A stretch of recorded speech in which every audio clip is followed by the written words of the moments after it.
Nous sommes également avec Jérôme Jiménez, délégué UNSA Police Grand Paris. Je vais commencer avec vous, monsieur Jiménez. Ces dîners clandestins, est-ce qu'il y en a beaucoup plus ces derniers jours ou c'est simplement que vous avez reçu la consigne d'intensifier les contrôles ces derniers jours ? Bonjour, je crois que c'est un petit peu des deux. Je crois que ça s'est réellement intensifié et il faut quand même savoir qu'il y a une politique de fermeture administrative du préfet qui est très ferme. Donc les consignes sont passées au commissaire de chaque arrondissement parisien pour faire respecter toutes les mesures qui sont prises par le gouvernement en ce moment. Quand vous dites qu'effectivement leurs nombres sont plus importants, que vous avez constaté une augmentation, dans quelle proportion ?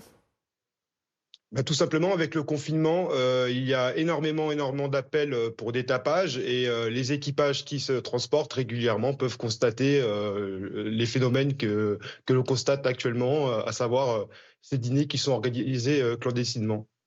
Alors vous êtes policier à Paris, mais j'imagine que vous en parlez avec vos confrères qui travaillent dans d'autres villes de France.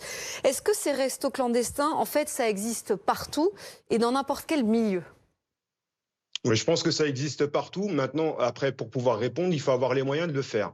Par exemple, sur le 18e arrondissement parisien, vous avez 2 équipages sérigraphiés qui patrouillent la nuit et qui sont là pour occuper la voie publique et répondre aux appels des riverains pour les tapages. Et bien entendu, régulièrement, ça débouche sur des contrôles de restaurants et autres parce que ces restaurants, quand ils se mettent en place, commettent énormément de bruit. On a des troubles à l'ordre public qui sont réguliers et ils sont très rapidement identifiés par les policiers qui travaillent sur une planche horaire précise le soir.